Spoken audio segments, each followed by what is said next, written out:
नमस्कार दोस्तों, welcome back to this session and in this session we will be doing your chapter number 6 that is management and administration. Company को चलाने के लिए जो भी चीज़ों की ज़रूरत होती है, मीटिंग्स वगैरह होती है और जो भी प्रोसेस वगैरह होते हैं, वो सारी चीज़ें हम जानने की कोशिश करेंगे आज की क्लास में। जहाँ पर भी वर्ड रूल्स आएगा तो समझ जाना कि company management and administration rules 2014 जो है उसके रूल्स का जिक्र किया हुआ है। तो चलिए शुरू करते हैं, स्टार्टिंग से शुरू करते हैं। यहाँ पर हम क्या क्या चीज़ें पढ़ेंगे। देखिए, बहुत सारी चीज़ें ऐसी होती है जो मीटिंग कन्वीन करने से पहले करी जाती है, यानी कि जो भी मेंबर्स हैं, जो भी कंपनी के मेंबर्स हैं, उन्हें डिसीजन लेना होगा तो मीटिंग के थ्रू लेंगे। वो जो मीटिंग करी जाती है ना, उससे पहले उसका नोटिस भेजा जाता है। अगर स्पेशल बिजनेस है, जो कि क्या होता है मैं आपको बाद में बताऊँगा, तो उसके इसमें जो है एक्सप्लेनेटरी स्टेटमेंट साथ में दी जाती है। जब मीटिंग होती है तो उसमें हम देखते हैं कि भैया minimum number of member present है नहीं है, चेयरमैन है नहीं है, प्रॉक्सी जो है मेंबर अगर अपने बदले किसी और को भेजना चाहे तो वो आ सकता है नहीं आ सकता, और आया तो वोट कर सकता है नहीं कर सकता, वोटिंग कैसे होगी, और रेजोल्यूशन यानी कि जो भी डिसीजन पास हुआ है उस रेजोल्यूशन को कैसे आप मेंटेन करेंगे, और मीटिंग होने के बाद उसके मिनट्स में आप उसको कैसे रिकॉर्ड करके रखेंगे, यानी उसकी ब्रीफिंग बनाकर, समरी बनाकर और अप्रूव करके जो है उसको कैसे रिकॉर्ड करके रखेंगे। ये सारा जो प्रोसेस है वो हम आज के चैप्टर में जानने वाले हैं। नोटिस ऑफ मीटिंग जो है, मीटिंग से पहले कितने दिन पहले जो है नोटिस भेजना जरूरी है। सेक्शन 101 में लिखा है कि आपको 21 दिन पहले नोटिस भेजना होगा, यानी जो भी मीटिंग का डेट है उस डेट को एक्सक्लूड करो, जिस दिन नोटिस भेज रहे हो उसको एक्सक्लूड करो, और उन दोनों के बीच में 21 दिन का गैप होना चाहिए। हालांकि जो सेक्शन 8 कंपनी है वो मैंने आपको पहले ही बताया था इनकॉर्पोरेशन वाले चैप्टर में कि उन्हें कुछ एग्जेम्पशन मिलती है, तो वो 14 डेज का नोटिस भी भेज सकते हैं। आगे बात करते हैं रूल नंबर 18 की। रूल नंबर 18 कहता है कि आप चाहें तो ईमेल से भी भेज सकते हैं। तो आजकल तो आपको पता ही है कि ईमेल आ गया या कोई वेबसाइट यूआरएल आ गया है जिसमें नोटिस बनाकर वेबसाइट पे लगा दिया, उसका यूआरएल अपने मेंबर्स को भेज दिया, तो वो भी आप लोग कर सकते हैं। हालांकि आप जो है, जो भी लोगों ने अपना ईमेल अपडेट नहीं करा है उनको आप एक अपॉर्चुनिटी देंगे कि भैया साल में एक बार अपॉर्चुनिटी मिल रही है कि अपना ईमेल जो है हमें प्रोवाइड कर दीजिए ताकि हम ईमेल से आपको कम्युनिकेट कर पाएं, तो उन्हें भी एडवांस अपॉर्चुनिटी दी जाएगी। नोटिस जो है आप चाहें तो कंपनी की वेबसाइट पर लगा सकते हैं, अगर वेबसाइट एग्जिस्ट करती है तो, और नहीं करती तो सेंट्रल गवर्नमेंट बताएगी अगर आपको कहीं पर लगाने की जरूरत है, अगर कहीं नोटिफाई किया हुआ है कि अपने नोटिस को आप यहाँ पर भी शो करिए, तो उस जगह पर भी आप लगाएंगे। अच्छा, मीटिंग क्या शॉर्टर नोटिस पे बुलाई जा सकती है? अरे जाहिर सी बात है कि अगर मेंबर्स ही आपस में मीटिंग करने वाले हैं और सभी मेंबर्स एग्री करते हैं, हम तो जो है 5 दिन बाद ही मीटिंग कर लेते हैं, सभी एग्री कर रहे हैं, तब क्या दिक्कत है? मीटिंग मेंबर्स को करनी है, डिसीजन मेंबर को लेना है। कंपनी लॉ ने बोल दिया, आपके कंपनीज एक्ट ने बोल दिया 21 दिन पहले नोटिस जाना चाहिए, बट सब मेंबर कह रहे हैं हम 5 दिन पहले भी करेंगे तो चलेगा। तो इसके लिए शॉर्टर नोटिस अलाउड है अगर 95% ज़्यादा मेंबर्स की जो वोटिंग पावर है, जो शेयर होल्डिंग रखते हैं 95% ज़्यादा, ये 95% या उससे ज़्यादा रखते हैं, वो एग्री कर लेते हैं। जिस कंपनी की शेयर कैपिटल नहीं उसमें जो वोटिंग पावर रखते हैं वैसे लोग 95% या उससे ज़्यादा एग्री कर लेते हैं, तो शॉर्टर नोटिस पे भी बुला सकते हैं। बट एक बात का आप ध्यान रखना, कई बार आगे आप पढ़ेंगे ऐसे राइट्स होते हैं जिसमें मेंबर्स को कुछ मुद्दों पर वोट करने का अधिकार है, कुछ पर नहीं है। तो जब आप ये काउंट करेंगे 95% हो रहे हैं या नहीं हो रहे, तो जिन मुद्दों पर जो मेंबर्स वोट कर सकते हैं उनका आप जो है आंकड़ा देखना कि भैया ये वोट करने लायक हैं, अलाउड है इन्हें वोट करना, इसमें 95% एग्री कर रहे हैं, नहीं कर रहे हैं, तो भैया आइए शॉर्टर नोटिस पे मीटिंग को बुलाइए। आगे देखते हैं और क्या क्या गिवन है भैया। कंटेंट्स ऑफ नोटिस क्या होंगे? बहुत ही अच्छा क्वेश्चन है। कंटेंट्स ऑफ नोटिस, नोटिस में क्या क्या लिखोगे आप, किस दिन होने वाला है, किस डेट को होने वाला है, डे क्या है, डेट क्या है, आवर क्या है, मीटिंग का प्लेस क्या होगी, और साथ में जो है कौन कौन से जो है बिजनेस को ट्रांजैक्ट करने वाले हैं आप, मतलब कि उस मीटिंग में आप क्या क्या चीज़ों को डिस्कस करने वाले हैं, तो उसके बारे में आप लिख सकते हैं। साथ ही में जो इशू किया जाएगा बोर्ड ऑफ डायरेक्टर की अथॉरिटी पे इशू किया जाएगा। अच्छा, अगर आप जो है नहीं दे पाते नोटिस किसी इंसान को, तो क्या मीटिंग इनवैलिडेट हो जाएगी? देखिए, अगर गलती से रह जाता है, जेन्युइन रीज़न है, डेलिबरेट नहीं है, जानबूझ के नहीं किया हुआ है, उससे जो है मीटिंग जो है इनवैलिडेट नहीं होगी, मीटिंग वैलिड मानी जाएगी। अगर बाई चांस किसी को रह भी गया तो कंपनी को प्रूव करना पड़ेगा कि जानबूझ के नहीं किया गया था, वरना तो ये हो जाएगा ना, एक भी बंदे को नहीं मिला या नहीं पहुंचा, वो कहेगा मीटिंग सारी की सारी आपकी इनवैलिड है। तो इसके लिए हाँ, आपको प्रूव करना पड़ेगा कंपनी को कि जानबूझ के नहीं किया गया था। अब बात करते हैं टाइप्स ऑफ बिजनेस कि भैया जनरल मीटिंग में आप कौन कौन से बिजनेसेस ट्रांजैक्ट कर सकते हैं। तो यहाँ पर जो है 2 टाइप के बिजनेस बताए हुए हैं, एक है ऑर्डिनरी, एक है स्पेशल। ऑर्डिनरी वो हैं जो कि आपको हर साल करने ही होते हैं, एनुअल जनरल मीटिंग में करने ही होते हैं। ये कौन कौन से 4 हैं मुद्दे, बहुत इंपॉर्टेंट है, पेपर में पूछा जा सकता है। आपको फाइनेंशियल स्टेटमेंट प्रेजेंट करनी होती है, बोर्ड ऑफ डायरेक्टर की रिपोर्ट देनी होती है, ऑडिटर की रिपोर्ट प्रेजेंट करनी होती है, डिविडेंड को डिक्लेयर करना ही नहीं करना, उसका आप प्रोविजन लाते हैं, आपको डायरेक्टर का अपॉइंटमेंट करना ही नहीं करना, और साथ में आपको जो है रेम्यूनरेशन जो ऑडिटर की फिक्स करनी है या उसका वे फिक्स करना है, किस प्रकार जो है ऑडिटर को रेम्यूनरेशन दी जाएगी। ये 4 मुद्दे जो है ये आपके ऑर्डिनरी बिजनेस होते हैं, और एनुअल जनरल मीटिंग पर ही इन्हें जो है डिसाइड किया जाता है। एजीएम में ही जो है इन 4 मुद्दों पे डिसीजन लिया जाता है। मैं ये नहीं कह रहा हूँ कि एजीएम में और कोई मुद्दे डिस्कस नहीं हो सकते, जी हाँ हो सकते हैं, बट ये 4 तो होते होते हैं। These 4 are the mandatory things which are discussed in AGM. अगर एजीएम पर इन 4 मुद्दों के अलावा कोई बिजनेस डिस्कस हो रहा है तो उसे हम स्पेशल बिजनेस बोलते हैं, यानी any matter discussed except these 4 matters which I discussed right now will be called as special business. और एक मैं आपको और बात बता दूं कि अगर साल के बीच में मेंबर्स की मीटिंग बुलाई जाती है तो उसको हम एक्स्ट्रा ऑर्डिनरी जनरल मीटिंग बोलते हैं। एक तो होती है कि आपको साल में एक मीटिंग बुलानी है, दैट इज़ AGM। अब वो मीटिंग आप कब बुलाते हैं उसका टाइमलाइन गिवन है। उसके अलावा कोई एक्स्ट्रा मीटिंग बुलाना चाहते हैं साल के बीच में, यानी इन 4 मुद्दों के अलावा कुछ डिस्कस करने के लिए बुलाना चाहते हैं, तो उसमें सारे के सारे मैटर्स ही स्पेशल बिजनेस होंगे। क्योंकि अगर साल के बीच में मीटिंग बुला रहे हो तो वो AGM है ही नहीं, AGM नहीं तो आप ये 4 मुद्दे डिस्कस ही नहीं कर रहे, फिर तो आप कोई और इंपॉर्टेंट मुद्दा जो है बिजनेस का जो मुद्दा है, आइटम जो है वो डिस्कस करने के लिए आप मीटिंग कर रहे हैं। तो अगर आप कोई भी स्पेशल बिजनेस ट्रांजैक्ट करने वाले हैं तो उसमें आपको एक्सप्लेनेटरी स्टेटमेंट देनी होगी। कौन बुलाएगा सर मीटिंग मेंबर्स की बुला रहे हो, बुलाने वाले बोर्ड ऑफ डायरेक्टर्स हैं। तो कहीं झोल तो नहीं है कि आप ऐसा कोई बिजनेस ट्रांजैक्ट करने वाले हैं जिसमें मेंबर्स की अप्रूवल चाहिए बट उससे फ़ायदा डायरेक्टर्स को होने वाला है, ऐसा तो नहीं है। तो इसी के लिए वहाँ पर क्लियरली जो है उस नोटिस में आप मेंशन करेंगे कि भैया जो भी आपका इंटरेस्ट कंसर्न है, अगर डायरेक्टर का, मैनेजर का, की मैनेजरियल पर्सनल का या उसके रिलेटिव का, तो वो क्लियरली डिस्क्लोज करना जरूरी है। अगर नहीं किया तो फंसोगे सर, पेनल्टी लगेगी, प्रॉब्लम हो जाएगी, फाइन देना पड़ेगा। और साथ में जो भी इन्फॉर्मेशन फैक्ट्स हैं जिससे कि मेंबर बेहतर समझ पाएँ कि भैया किस लिए बुलाई जा रही है मीटिंग, कौन से स्पेशल बिजनेस ट्रांजैक्ट करने वाले हो, क्या ऐसे बिजनेस में एंटर करने वाले हो जिसमें मेंबर की परमिशन की जरूरत है, तो वो सारी चीज़ें जो है नोटिस में लिखी जाएगी। इसके प्रोवाइजर में एक बात और दे रखी है कि अगर आप कोई ऐसा बिजनेस ट्रांजैक्ट कर रहे हैं जिसमें कोई और कंपनी इन्वॉल्व है और उस और दूसरी वाली कंपनी में कोई ना कोई जो है आपके प्रमोटर, डायरेक्टर, मैनेजर या की मैनेजरियल पर्सोनल, इनकी कहीं ना कहीं शेयर होल्डिंग इन्वॉल्व है 2% से ज़्यादा, 2% या उससे ज़्यादा, तो भैया उसको डिस्क्लोज करिए।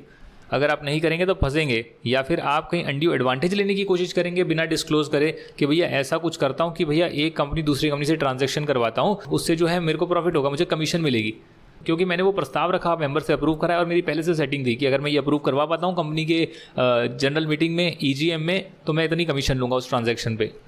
तो भाई ये क्या कर रहे हो आप, पर्सनल प्रॉफिट कमा रहे हो, नहीं चलेगा सर, वो आपको कंपनसेट करना पड़ेगा अगर पकड़ में आए तो। दैट मीन्स कि आपका पर्सनल इंटरेस्ट नहीं होना चाहिए, जो उसके डायरेक्टर्स हैं, की मैनेजरियल पर्सनल, इनका पर्सनल इंटरेस्ट नहीं ना होना चाहिए। ये कंपनी के हित में काम करें, मेंबर्स के हित में काम करें। ये ना होना कि कोई बड़ा डिसीजन लेने के लिए आप मेंबर्स को फंसा दें और उनका ही अल्टीमेटली शेयर कैपिटल तो उनकी लगी है, आपको तो सैलरी मिल रही है और फिर भी आप अपना प्रॉफिट कर रहे हैं क्योंकि मैनेजमेंट आपको दे रखी है, तो ये नहीं होना चाहिए। अगर आप कॉन्ट्राविन करेंगे, डिफॉल्ट करेंगे, तो भैया पेनल्टी है 50,000 और 5 times the benefit whichever is a higher, मतलब मिनिमम 50,000 तो लगेगी और बेनिफिट ज़्यादा है तो भैया उतनी पेनल्टी आपको देनी पड़ेगी। हालांकि जो बहुत सारे सेक्शंस है जो हम आगे भी पढ़ने वाले हैं, 101 तो पढ़ लिया, उसके बाद 102, 3, 4, 5, 6, 7, 9 प्राइवेट कंपनीज पर नहीं लगेगा unless and until private companies के आर्टिकल ऑफ एसोसिएशन में मेंशन हो कि ये प्रोविजंस आप पर लगते हैं, प्राइवेट कंपनीज पर नहीं लगेगा। बट कंडीशन क्या है, वही है जो मैंने पहले बताई थी कि आपको जो है अपनी फाइनेंशियल स्टेटमेंट टाइम पर फाइल करनी होगी और एनुअल रिटर्न टाइम पर फाइल करनी होगी, तब आपको जो है बेनिफिट मिलेगा। अच्छा, एक क्वेश्चन बहुत आता है, पेपर में पूछा जाएगा, whether ratification of appointment of statutory auditor is an ordinary business. आपने पढ़ा होगा ऑडिट में या नहीं पढ़ा, तो मैं आपको बता देता हूँ कि स्टैट्यूटरी ऑडिटर जो है 5-5 साल के लिए अपॉइंट होते हैं और उसके बाद उनकी रोटेशन वगैरह भी होती है। ये हम ऑडिटर के चैप्टर में पढ़ेंगे, ऑडिट एंड ऑडिटर के चैप्टर में पढ़ेंगे। यहाँ पर ये कह रखा है कि अगर हम ऑडिटर को अपॉइंट करते हैं तो वैसे तो अपॉइंटमेंट ऑफ ऑडिटर क्या है, नॉर्मल बिजनेस है, ऑर्डिनरी बिजनेस है, बट जो ऑडिटर को हम 5 साल के लिए अपॉइंट करते हैं वो हम हर साल उसे रेटिफाई भी करते हैं, यानी कि एक तरह से कंफर्मेशन देते हैं कि हाँ you will be continuing the audit for the next financial year, तो ये हम रेटिफाई भी करते हैं। रेटिफिकेशन मतलब एक तरह से कंफर्मेशन हो गया, राइट। तो अब ये जो कंफर्मेशन है, क्या ये ऑर्डिनरी बिजनेस है, स्पेशल बिजनेस है, क्योंकि अपॉइंटमेंट तो पहले हो चुका है। तो यहाँ पर ये लिखते हैं, देखिए अपॉइंटमेंट तो हो गया है, जिस AGM में अपॉइंट हुआ है उससे लेकर जो 6th AGM होगी तब तक जो है अपॉइंटमेंट हो गया। अब कई बच्चे मुझसे पूछते हैं कि यार 6 साल के लिए अपॉइंट कर रहे हो या 5 साल के लिए कर रहे हो। अरे भैया जिस AGM में अपॉइंट हुआ वो फर्स्ट AGM काउंट कर ली, तो 6th AGM तक 5 साल होंगे, तो 5 साल के लिए जो है ऑडिटर अपॉइंट होते हैं और फिर उसके बाद 5 साल के लिए दोबारा अपॉइंट होते हैं। ये कंपनी एक्ट 2013 में किया गया है। पहले जो एक्ट था उसमें एक साल में ही अपॉइंटमेंट होता था। अब इसको हम जो रेटिफाई कर रहे हैं, ये ना तो उसकी अपॉइंटमेंट है ना रीअपॉइंटमेंट है, अपॉइंट तो पहले ही 5 साल के लिए हो गया, it is just a ratification. तो इसको जो है हम बोलेंगे ऑर्डिनरी बिजनेस में ही मानेंगे, क्योंकि बहुत ही नॉर्मल है और ये हर साल होना ही है, तो ये ऑर्डिनरी बिजनेस में ही आएगा। कोरम का क्या मतलब होता है भाई, मिनिमम कितने लोग प्रेजेंट होने चाहिए ताकि हम उस मीटिंग को कन्वीन कर पाएँ, उसे स्टार्ट कर पाएँ। तो प्राइवेट कंपनी के केस में 2 लोग कम से कम होने चाहिए। अगर एक ही बंदा आएगा और बोलेगा मीटिंग कर ली मैंने, तो कैसे चलेगा, तो 2 कम से कम होने चाहिए। वहीं पब्लिक कंपनी के केस में जो है डिपेंड करता है कि उसके टोटल मेंबर्स कितने हैं। अगर 1000 से ज़्यादा नहीं है तो कम से कम 5 लोग प्रेजेंट हो, 1000 से ज़्यादा है, 5000 से ज़्यादा मेंबर नहीं है उस पब्लिक कंपनी के, तो कम से कम 15 लोग मिनिमम प्रेजेंट हो।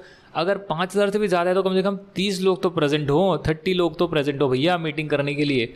ये जो है मेंबर्स पर्सनली प्रेजेंट है, यानी जो खुद मेंबर हैं और खुद प्रेजेंट है, not by e voting etcetera etcetera, personally आए हैं, उनकी बात करी जा रही है। तो मिनिमम इतने आने ही चाहिए, जिनको एंटाइटल्ड है, जो वोट कर सकते हैं, वो इतने लोग मिनिमम होने ही चाहिए, तब बोलेंगे कि हाँ भैया कोरम प्रेजेंट है। अगर कोरम प्रेजेंट नहीं है तो आधे घंटे तक कोरम नहीं है तो क्या करोगे आप, मीटिंग को एडजॉर्न कर देंगे। ये थोड़ी ना है कि लोग आ ही नहीं रहे और आप एक बंदा कह रहे हैं भैया एक बंदा आया चलो वही डिसीजन पास कर देता है, ये रेजोल्यूशन पे और काम हो गया। नहीं सर, आप उसे एडजॉर्न करें, नेक्स्ट वीक पे करें, सेम टाइम सेम प्लेस पर करें, और उसके बाद जो है आप मीटिंग बुलाएं। और the meeting if called by requisitionist under section 100 EGM का बाद में पढ़ेंगे, जिसमें कि मेंबर्स भी जो है रिक्वेजिशन भेजकर जो है 1/10 मेंबर भी रिक्वेजिशन भेजकर जो है बुला सकते हैं EGM, वो बुलाते हैं, और कोरम नहीं आती तो वो मीटिंग कैंसिल मानी जाएगी। Provided that in case of the adjourn meeting, जब एडजॉर्न मीटिंग होगी तो सेम डेट टाइम प्लेस पर जो होगी, उस केस में क्या होगा, कंपनी को जो है कम से कम 3 दिन का नोटिस देना होगा मेंबर्स को इंडिविजुअली, या फिर एडवर्टीजमेंट न्यूज़पेपर में पब्लिश कर सकते हैं कि इंग्लिश और एक वर्नाकुलर लैंग्वेज जो उस जगह की लोकल लैंग्वेज है वाइडली सर्कुलेट होती है, which is in circulation at the place where the registered office is situated. तो बस यही है, 3 दिन का नोटिस देना होगा, क्योंकि जो लोग नहीं पहुँच पाए उन्हें बताना होगा कि भैया लोग नहीं आ पाए इसलिए एडजॉर्न कर दिया, अब अगली बार आ जाना, तो इसके लिए इन्फॉर्म करना होगा। Where the quorum is not present in the adjourn meeting also with in half an hour, तो भैया जो मेंबर प्रेजेंट होंगे कम से कम 2 तो होने ही चाहिए, तो वही कोरम फॉर्म कर लेंगे। अब अगर किसी को ज़बरदस्ती मेंबर्स को दूर रखा गया है और 2 शक्तिशाली लोग कह रहे हैं कोई नहीं आना चाहिए, कोई नहीं आना चाहिए, कोई नहीं आना चाहिए, एडजॉर्न मीटिंग बुलाई, कोई नहीं आना चाहिए, कोई नहीं आना चाहिए, कोई नहीं आना चाहिए, वो 2 बंदों ने मिलकर डिसीजन ले लिया। अब ऐसी जालसाजी करने चाहते हैं तो करते ही हैं भैया, जिसको लॉ के प्रोविज़न पता है वो लॉ के प्रोविज़न के हिसाब से जो करना चाहते हैं, गलत शलत सब लोग करते ही हैं, तो नहीं करना चाहिए, ये मैं आपको सजेशन देना चाहता हूँ। चेयरमैन ऑफ मीटिंग क्या होता है भैया, देखिए कंपनी का चेयरमैन अलग होता है, बट जो मीटिंग कन्वीन कर रहे हैं उस हर मीटिंग में एक चेयरमैन अपॉइंट होता है। यूँ समझ लीजिए जैसे पार्लियामेंट में स्पीकर होते हैं ना, वैसे ही एक स्पीकर क्या होते हैं, स्पीकर होता है, एक होता है, तो वैसे ही मीटिंग में चेयरमैन होता है। वो चेयरमैन आप जो है पहले अपॉइंट करते हैं बाय शो ऑफ हैंड्स, लोग बोलेंगे भैया इसको चेयरमैन अपॉइंट कर रहे हैं, ज़्यादा लोग एग्री करेंगे अपना हाथ रेज करके तो उसे चेयरमैन बना देंगे। अगर कोई डिमांड करेगा कि भैया नहीं नहीं नहीं नहीं इसको नहीं, आप तो पोल कराइए, और पोल में जिसके जितने % वोटिंग है, अब 50,000 शेयर हैं तो उसके 50,000 वोट माने जाएंगे, किसी के पास 10,000 शेयर हैं उसके 10,000 वोट माने जाएंगे, किसी के पास 100 शेयर हैं उसके 100 वोट माने जाएंगे। ऐसे वोटिंग करते हैं, 50% ज़्यादा जिसके लिए एग्री कर जाते हैं उसे हम चेयरमैन मानेंगे। अगर ऐसा करना चाहते हो तो भाई ऐसा भी कर सकते हैं, बट जब तक ये प्रोसेस चल रहा है तो तब तक जिसको अपने शो ऑफ हैंड से चेयरमैन अपॉइंट करा है वो अपॉइंटेड रहेगा, और पोल होने के बाद जो नया चेयरमैन आएगा वो आगे चेयर को लेगा, यानी कि मतलब वो चेयरमैन की पोजीशन पे बैठेगा और बाकी सारी की सारी जो है मीटिंग कराएगा। उसका काम ही है कि मीटिंग को ढंग से कराना, जो भी डिसीजन पास होने हैं उसको प्रॉपरली जो है बताना, उसके रिलेवेंस समझाना, और डेकोरम को मेंटेन रखना, कोई लड़ाई झगड़े ना हो। जैसे कि भैया आप देखते हो पार्लियामेंट में स्पीकर भी देखता है चुप चुप चुप शांत हो जाओ, शांत हो जाओ, शांत हो जाओ, शांत हो जाओ, वो सब काम करना, और सारे के सारे जो क्वेश्चन रेज होने चाहिए, कौन कौन से नहीं होने चाहिए, वो सारी चीज़ें देखना जो है चेयरमैन का काम होता है। कुल मिलाकर मीटिंग को ढंग से कराना, सारे प्रोविजन के हिसाब से एग्जीक्यूट करवाना, और फिर मिनट्स ऑफ द मीटिंग को भी बनवाना, ये सारा काम जो है चेयरमैन का होता है। हाँ, कई कई जगह पर जो है उसके पास कास्टिंग वोट भी होता है, यानी कि जहाँ पर ड्रॉ हो जाता है तो उस केस में जो है अगर कंपनी के आर्टिकल में लिखा हुआ है तो वहाँ पर वो कास्टिंग वोट, एक सेकंड वोट डालकर डिसाइड करेगा कि भाई किसके फेवर में जाना चाहिए डिसीजन, एग्री और डिसएग्री, जो भी आप चीज़ पास करना चाहते हैं उस पर्टिकुलर मीटिंग में। कास्टिंग वोट का मतलब है सेकंड वोट, एक और वोट दे सकता है, बट ये कब होगा जब आर्टिकल में प्रोविजन है, और अगर आर्टिकल में ऐसा कोई प्रोविजन नहीं लिखा है आर्टिकल ऑफ एसोसिएशन में तो इसका मतलब वो ड्रॉ हो गया तो उस डिसीजन को ड्रॉप कर देंगे, बाद में देखेंगे क्या करना है। बात करते हैं प्रॉक्सी की, सेक्शन 105। प्रॉक्सी का मतलब कि आप खुद ना जाकर किसी और बंदे को भेजते हैं अपनी जगह पर, जो मेंबर हो भी सकता है या मेंबर नहीं भी हो सकता, मर्जी है। प्रॉक्सी की इंपॉर्टेंट बात यह है कि प्रॉक्सी जो है मीटिंग में जाकर स्पीक नहीं कर सकता, बोल नहीं सकता, और साथ में वोट भी नहीं कर सकता बाय शो ऑफ हैंड और एटसेट्रा, सिर्फ वोट कर सकता है बाय पोल, यानी कि वो पोलिंग होती है ना, जैसे आप इलेक्शन में पोलिंग होती है वैसे पोलिंग आपकी जो है कंपनी की मीटिंग में भी होती है, तो वहीं पे जो है पोल कर सकता है और कुछ बोल भी नहीं सकता, तो इसलिए उसको प्रॉक्सी बोलते हैं। चुपचाप जाता है, वोट डालकर आता है। ये जो सब सेक्शन है ये उस कंपनी में नहीं लगता जिसकी शेयर कैपिटल नहीं है, और सेंट्रल गवर्नमेंट चाहे तो ऐसी कंपनीज की क्लास ऑफ कंपनीज भी प्रिस्क्राइब कर सकती है जहाँ पर प्रॉक्सी वाली चीज़ जो है अप्लाई नहीं करेगी, तो वो भी गवर्नमेंट के पास है। अगर कोई क्लास ऑफ कंपनीज उन्होंने प्रिस्क्राइब करी है तो ठीक है, यहाँ पर तो क्वेश्चन में हमें गिवन है नहीं, मतलब प्रोविजंस में गिवन है नहीं ऐसा कुछ किया है, ऑनलाइन चेक करना पड़ेगा कौन कौन सी कंपनी के लिए किया है या किया भी नहीं है। आगे बात करते हैं दोस्तों, प्रॉक्सी जो है वो दूसरे मेंबर्स के बिहाफ पर अपॉइंट हो सकता है, और 2-3 मेंबर का एक प्रॉक्सी भी अपॉइंट हो सकता है, बट किसी भी हालत में 50 मेंबर से ज़्यादा का एक प्रॉक्सी अपॉइंट नहीं होगा, या फिर जितने ही मेंबर्स ने उसको प्रॉक्सी बनाया है वो बनाने के बाद उस प्रॉक्सी के पास 10% ज़्यादा वोटिंग नहीं आनी चाहिए। एक के पास 2% वोटिंग है, उसने एक बंदे को प्रॉक्सी भेज दिया, दूसरे के पास 5% वोटिंग है, उसने कहा भाई तू भी मेरा वोट डालकर आ जाइए जो मैंने बताया, एक और ने बोल दिया, ऐसे कर उस प्रॉक्सी के पास 10% ज़्यादा वोटिंग आ गई, क्योंकि वो 5-6 मेंबर्स को रिप्रेजेंट कर रहा है, तो 50 से ज़्यादा मेंबर्स को रिप्रेजेंट नहीं कर सकता, और उतने मेंबर्स को रिप्रेजेंट कर सकता है कि उसकी वोटिंग पावर 10% से एक्सीड ना करे। अच्छा, मान लेते हैं कि एक मेंबर है जिसका वोटिंग पावर ही 10% ज़्यादा है, तो वो एक प्रॉक्सी अपॉइंट कर सकता है, फिर उस केस में प्रॉक्सी के पास 10% ज़्यादा वोटिंग पावर होगी तो चल जाएगा, बट उसने एक ही अपॉइंट करा, फिर वो प्रॉक्सी किसी और का भी प्रॉक्सी नहीं बन सकता है। जो भी आप प्रॉक्सी को अपॉइंट करेंगे, MGT 11 फॉर्म है उसमें आप इंटीमेट कर देंगे, और साथ में जो भी नोटिस भेजा जाएगा, वेरी वेरी इंपॉर्टेंट, जो भी जनरल मीटिंग का नोटिस भेजा जाता है उसमें क्लियरली लिखा होता है कि आप चाहें तो अपना प्रॉक्सी अपॉइंट कर सकते हैं और प्रॉक्सी मेंबर हो या ना हो उसकी ज़रूरत नहीं है। हालांकि सेक्शन 8 कंपनी में मेंबर ही होना ज़रूरी है। ये जो प्रॉक्सी जो है इसे आप जो है 48 आवर्स बिफोर जो है आप डिटेल प्रोवाइड कर सकते हैं। भले ही कंपनी ने बोला हमें तो 1 हफ्ते पहले बताना पड़ेगा, अरे भैया नहीं, 48 आवर्स पहले अगर आपने इंटीमेट करा है तो वैलिड माना जाएगा आपका प्रॉक्सी और आप उस बंदे को भेज सकते हैं। नोटिस जो है मेंबर का वो क्लियरली स्टेट करेगा, अगर रिमोट ई वोटिंग में ऑलरेडी आप वोट कर चुके हो तो प्रॉक्सी को भेज के दोबारा वोटिंग आप पर्सनली नहीं करा सकते हैं, तो दो बार वोटिंग नहीं होगी। पेनल्टी फॉर डिफॉल्ट है, किस चीज़ का सर डिफॉल्ट है? ये इस चीज़ का डिफॉल्ट है कि नोटिस में इंपॉर्टेंट है, मार्क करके लिख लीजिए, नीचे नहीं आ रहा है कि ये जो मैंने अभी बताया ना नोटिस में आपको मेंशन करना होता है कि आप प्रॉक्सी अपॉइंट कर सकते हैं। अगर ये मेंशन नहीं करा है तो इसका जो पेनल्टी है वो यहाँ पर दे रखी है 5,000 रुपये तक की। और अगर कंपनी ने ऐसी कुछ गलती करी कि उसने बोला कि हम आपको बताते हैं कि आप इनमें से किसी लोग को अपना प्रॉक्सी अपॉइंट कर सकते हैं, अगर ऐसा करने की कोशिश करी तो नहीं चलेगा। अपना बंदा भेज दिया और मेंबर्स उसको प्रॉक्सी अपॉइंट कर देंगे, फिर वो जो उन्हीं का बंदा है उससे जो डिसीजन पास करवाना है करवा लेंगे। तो ये चीज़ अगर कर दी तो फिर फंसे भैया। एवरी ऑफिसर जिसने नोइंगली ये काम करा है, इशू करा है ऐसी स्टेटमेंट, उसको भैया फाइन लगेगा 1 लाख रुपये तक का। अच्छा, मेंबर्स चाहें तो इंस्पेक्शन भी कर सकते हैं ड्यूरिंग द बिजनेस आवर, और अगर कंपनी उन्हें इंस्पेक्ट नहीं करने देती वो प्रॉक्सी वाली डिटेल्स जो हैं तो भैया 10,000 रुपीज़ का फाइन है, और अगर ये कंटिन्यू रहता है तो भैया 1,000 रुपये प्रतिदिन लगते रहेगा।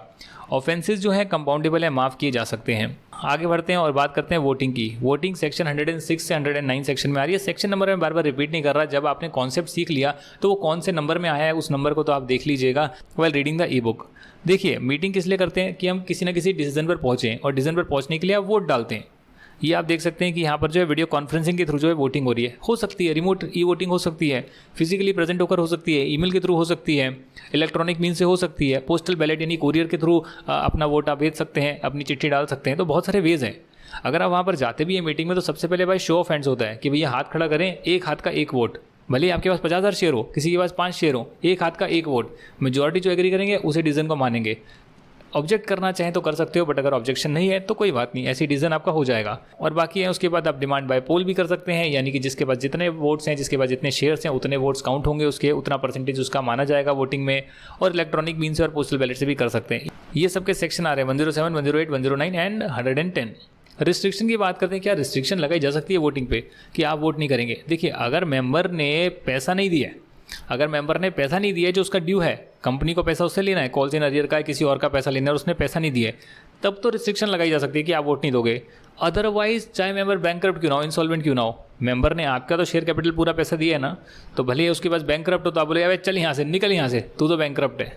वो कहेगा भाई मैंने आपकी शेयर कैपिटल का पूरा पैसा दिया है ना, तो मैं वोट देने का अधिकारी हूँ, तो उस केस में आप किसी को भी नहीं हटा सकते हैं। और एक और इंपॉर्टेंट बात है, जहाँ पर वोट बाय पोल होते हैं तो उस केस में क्या होता है कि आप अपने कुछ परसेंटेज ऑफ शेयर्स फेवर में डाल सकते हैं डिसीजन के, और कुछ परसेंटेज ऑफ शेयर अगेंस्ट में डाल सकते हैं, आपकी मर्जी है। सारा भी डाल सकते हैं कि फेवर में हूँ, मेरा 10% होल्डिंग है, मैं बोलता हूँ 10% कि मेरे वोट हैं फेवर में, ये 10% अगेंस्ट में। या बोल सकते हो नहीं 3% में अगेंस्ट में दे रहा हूँ, 7% फेवर में दे रहा हूँ। कैसे भी आप करके जो है बोल सकते हैं, आपकी मर्जी है। अगर बंदा कॉल इन अरियर नहीं देता, कंपनी फोरफिट कर लेती है शेयर, तो उस केस में क्या होगा?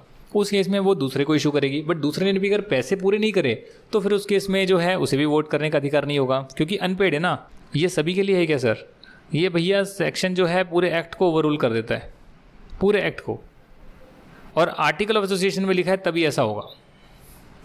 अगर आर्टिकल ऑफ एसोसिएशन में ऐसा लिखा है कि जिस मेंबर ने पैसे पूरे नहीं दिए उसे हम वोट नहीं करने देंगे तो ऐसा होगा, अदरवाइज नहीं होगा। Voting by show of hands में आपको ऑलरेडी समझा चुका हूँ कि भैया जहाँ पर बाय पोल और इलेक्ट्रॉनिक मीन से डिमांड नहीं करा जा रहा तो वहाँ पर आप सबसे पहले शो ऑफ हैंड्स देखेंगे, जितने हाथ उतने वोट। चेयरमैन जो है डिक्लेयर कर देगा क्या रिजल्ट आया है और वो मिनट्स में लिख देगा, जिसे हम कंक्लूसिव एविडेंस मानेंगे ऐसा ही हुआ है। इसके बाद हम जो है अब बढ़ना स्टार्ट करते हैं वोटिंग बाय इलेक्ट्रॉनिक मीन्स। और वोटिंग का जो है काफ़ी बड़ा है, इसको हम काफ़ी सारे जो है चीज़ें हम पढ़ेंगे, इसमें डिटेल में पढ़ेंगे, पोस्टल बैलेट तक हम पढ़ेंगे। तो वोटिंग चलेगा, क्योंकि जब मीटिंग हो रही है तो मीटिंग में सबसे इंपॉर्टेंट क्या है? वोटिंग। तो वोटिंग के काफ़ी लंबे लंबे प्रोसीजर हैं। आप चाहें तो इसको ऊपर से भी कर सकते हैं, क्योंकि इसमें इतना इन डेप्थ जाने की क्या ज़रूरत है, वोट ही तो देना है। मेन प्रोविज़न जो है आपने चेयरमैन वाला देख ही लिया, मेन प्रोविज़न जो है आपने नोटिस देना होता है वो भी देख ही लिया। आगे देखेंगे एजीएम कब बुलानी होती है, मिनट्स वगैरह से जुड़े हुए प्रोविज़न देखेंगे, वो भी आप देख लेंगे। तो अब जब वोटिंग की बात आ रही है तो वोटिंग एक लंबा चीज़ है, लंबा कॉन्सेप्ट है, उसमें प्रोसीजर ओरिएंटेड काम दे रखा है, बट कॉन्सेप्ट ओरिएंटेड ज़्यादा नहीं है। तो आप इसको स्किप तो मत करिएगा, बट ऊपर से देख लीजिएगा कि अच्छा ऐसा होता है। हाँ जी, तो रिज्यूम करते हैं आपका आगे का session, voting through electronic means. यानी कि आजकल आपको पता है ट्रेंड जो है इलेक्ट्रॉनिकली चल गया है, आप ऑनलाइन जो है वोटिंग कर सकते हैं। उसका सेक्शन नंबर 108 एंड रूल 20 है। चलिए बात करते हैं ई वोटिंग के बारे में। जो कंपनी लिस्टेड है, यानी कि जो भी रिकॉग्नाइज स्टॉक एक्सचेंज पे लिस्टेड है या फिर जिसमें कम से कम 1000 मेंबर्स इन्वॉल्व हैं, तो वहाँ जो है वहाँ तो इलेक्ट्रॉनिक मीन से वोटिंग कंपलसरी है, आपको ऑप्शन देना ही पड़ेगा। इट्स नॉट मैंडेटरी कि आप सारा ई वोटिंग से ही कराएं, बट आपको ऑप्शन तो देना पड़ेगा। ये जो है एक्ट बोलता है मेंबर्स को फैसिलिटी तो देनी पड़ेगी। हालांकि जो निधि कंपनी है वही जो म्यूचुअल बेनिफिट कंपनी है, मेंबर्स के लिए पैसा इकट्ठा कर किसी मेंबर को देती है, वो वाली जो कंपनीज है उनको जो है ई वोटिंग की फैसिलिटी देने की ज़रूरत नहीं है। आप समझ रहे मैं क्या बोल रहा हूँ? वैसे तो जनरल मीटिंग एक जगह पर होती है, आप कहीं पे जाते हैं, वहाँ पर आप जाकर वोट करते हैं, बट ई वोटिंग का क्या मतलब है कि आप इलेक्ट्रॉनिकली भी वोट कर सकते हैं और जनरल मीटिंग होने से पहले वोट कर सकते हैं। ये वो वाला कॉन्सेप्ट है। जनरल मीटिंग में भी ई वोटिंग देने का ऑप्शन होगा, बट ये जो इलेक्ट्रॉनिक मीन्स है ये जनरल मीटिंग से पहले मेंबर्स को एक फैसिलिटी देना है कि आप जो है ऑनलाइन वोट कर सकते हैं। तो मेंबर्स को लॉगिन आईडी पासवर्ड उनके ईमेल पर मिल जाएगा। लाइक लॉगिन आईडी पासवर्ड वो खुद क्रिएट कर लेंगे और उसमें जो वोट देना है वो दे देंगे। उससे क्या होगा, इलेक्ट्रॉनिकली उनका ऐसा मैकेनिज्म बना होगा कि मेंबर का वोट जो है स्टोर हो जाएगा।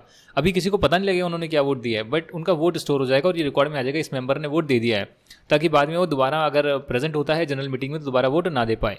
इसका प्रोसीजर भी जो है नीचे दे रखा है कि नोटिस वगैरह जो है वो डेफिनेटली देना पड़ेगा सभी मेंबर्स को, डायरेक्टर को, ऑडिटर्स को।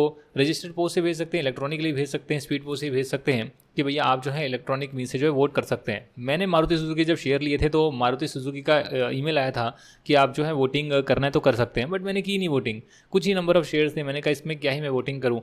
करने को कर सकते हैं बट मैं जनरली करता नहीं, क्योंकि जो मेजॉरिटी शेयर होल्डर होते हैं उन्हीं की जो है बात मानी जाएगी। नोटिस शैल ऑल्सो भी placed on the companies website. अगर कंपनी की कोई एजेंसी है तो वहाँ भी प्लेस होगा जो ये वोटिंग का प्रोसेस जो है करवा रही है या जो भी इस मैकेनिज्म को आगे कैरी ऑन कर रही है, तो उसकी वेबसाइट पर भी होगा अगर ऐसी कोई एजेंसी है तो। और कंपनी की वेबसाइट पे तो प्लेस होगा ही होगा नोटिस, जिसमें उन्होंने बताया होगा कि हम आपको ये फैसिलिटी दे रहे हैं। नोटिस में बहुत सारी बातें लिखी होगी दोस्तों, ये जानना आपका बहुत ज़रूरी है।